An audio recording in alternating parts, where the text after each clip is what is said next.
Quem vai conversar com a gente sobre esse assunto é o ginecologista Diego Rezende, que está ao vivo aqui conosco.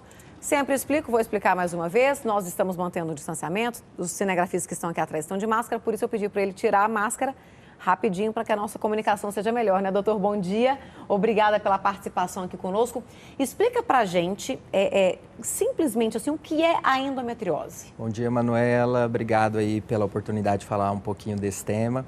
A endometriose, na realidade, ela é uma alteração que pode acometer aí as nossas pacientes e se caracteriza basicamente quando eu tenho endométrio, daí o nome da doença, né, que é o revestimento interno do útero se implantando em outras regiões. E aí essas regiões podem ser desde regiões próximas ao útero, como ovário, trompas, a vagina e órgãos à distância. E aí isso gera sintomas importantes aí comprometendo a qualidade de vida dessas pacientes. Como que isso acontece, doutor? Tem algum fator, por exemplo, um estilo de vida que colabora para isso? Sim, na realidade as causas, Manuela, ainda não são totalmente esclarecidas. Então existem algumas teorias que tentam explicar, né, a questão da endometriose. Sabe-se que fatores associados a hábitos de vida podem sim contribuir, mas ainda a gente não tem uma explicação clara, né, dos reais motivos para que ela aconteça. E pode acontecer em mulheres de qualquer idade? Qual que é a prevalência ali? Sim, a gente tem um impacto maior da endometriose nas pacientes em idade reprodutiva, né? Então, as pacientes ali que são tentantes, né, que começam a tentar engravidar e apresentam a infertilidade, essas pacientes seriam o nosso grupo de risco. É claro que a gente pode ter pacientes já ali na menopausa, próximo da menopausa, sendo acometidas pela endometriose, mas o principal foco são as pacientes em idade reprodutiva. Doutor, tem cura? Infelizmente, Manuela, não tem cura, mas não ter cura não indica que não se tenha tratamento. Então, a gente tem controle da doença, né? Inclusive, é importante que a gente faça esse controle para que a gente consiga evitar que a endometriose evolua, mas a gente ainda não tem uma cura definitiva para ela. Mas, por exemplo, há relatos, porque quando a gente fala, né, que não tem cura, as mulheres que podem ter isso ou que receberam um diagnóstico se desesperam. Principalmente uma mulher que é tentante, que ainda não tem filho, está tentando. Há relatos, eu me lembro de já ter lido sobre isso, de mulheres que têm endometriose, mas que conseguiram engravidar. Sim, com certeza. A endometriose, ela está presente em até 50% das pacientes inférteis. Então, assim, existem pacientes que vão ter endometriose e que vão conseguir engravidar, sim. Até porque existem formas variadas da endometriose. Então, existem comprometimentos mais leves, mais discretos, até formas mais severas. Mas sempre é importante, né, diante dos sintomas aí, que a gente descarte a endometriose por ser uma causa importante mesmo de infertilidade. E aí a orientação, como em qualquer outra doença, percebeu qualquer sintoma inicial, sinal, já procurar um médico e começar um tratamento? Exatamente. A gente fala os sintomas, né, da endometriose, quando as pacientes questionam isso pra gente, para ficar mais entendível para elas, a gente trabalha com 6 Ds da endometriose. Então, primeiro seria a dismenorreia, que é a cólica menstrual intensa, pode estar associada ao período menstrual ou antes e depois da menstruação. O outro D seria a dor pélvica crônica, então são pacientes que têm dor na região do abdômen inferior ali da pelve de maneira intensa, comprometendo a qualidade de vida. Dor na relação sexual, também é um outro sintoma importante. A dificuldade para engravidar, que a gente já falou. E muitas podem ter também alterações, dor nas evacuações e dor nas micções. Entendi. Então seriam 6 Ds da endometriose. Se a paciente tiver pelo menos um sintoma desses, é importante que ela seja pelo menos avaliada. A endometriose, ela pode ser descoberta vamos supor que tem uma paciente que ainda não tem nenhum sinal, nenhum sintoma desse.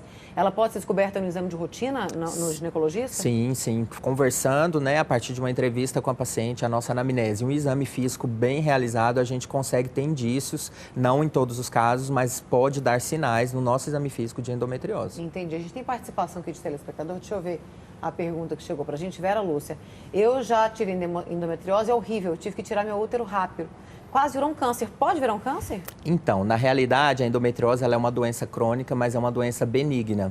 Então, muitas pessoas, pacientes, acabam confundindo a endometriose com câncer, inclusive é um receio, mas não há possibilidade de malignização da endometriose. Entendi. Então, teria que ver o diagnóstico aí. Talvez ela tenha tirado por algum outro motivo, talvez até um câncer, e que tinha uma endometriose associada. Entendi, mas em muitos casos pode chegar a esse extremo de ter que retirar o útero. Sim. Em algumas situações, o tratamento cirúrgico pode ser necessário. Entendi. Tem mais aqui? Pode colocar. Os meninos estavam mudando.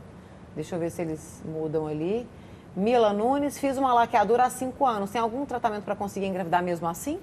Então, hoje, com as técnicas de reprodução assistida, né, a gente que trabalha com a reprodução humana, é uma paciente que fez laqueadura, ainda que há a possibilidade de reversão, aí teria que avaliar pelo tempo 5 anos. Normalmente não se indica a reversão, o melhor tratamento é a fertilização in vitro. Então, a gente conseguiria engravidar através das técnicas de reprodução humana. Entendi. Tenho 39 anos e tenho adenomiose, doutor. Isso. Depois eu vou te perguntar o que é isso. A única coisa a se fazer é uma histerectomia, pois não para de sangrar. O que é isso? A adenomiose, eu falo que é a irmã da endometriose. Então, é uma doença na qual o endométrio, que é esse mesmo revestimento aí que eu falei que vai para fora do útero, ele se implanta no útero, mas em uma outra região que não é o seu lugar habitual.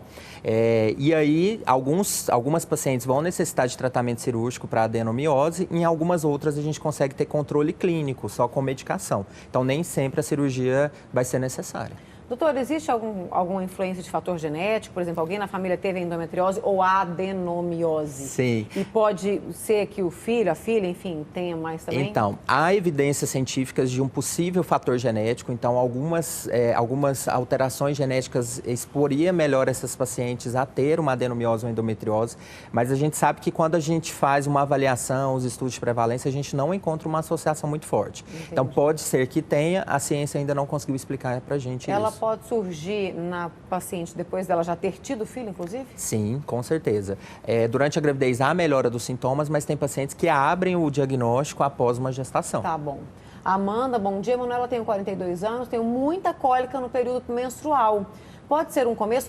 Quando o senhor fala da questão da cólica, às vezes tem gente que tem cólica desde sempre. Sim. Tem gente que nunca teve.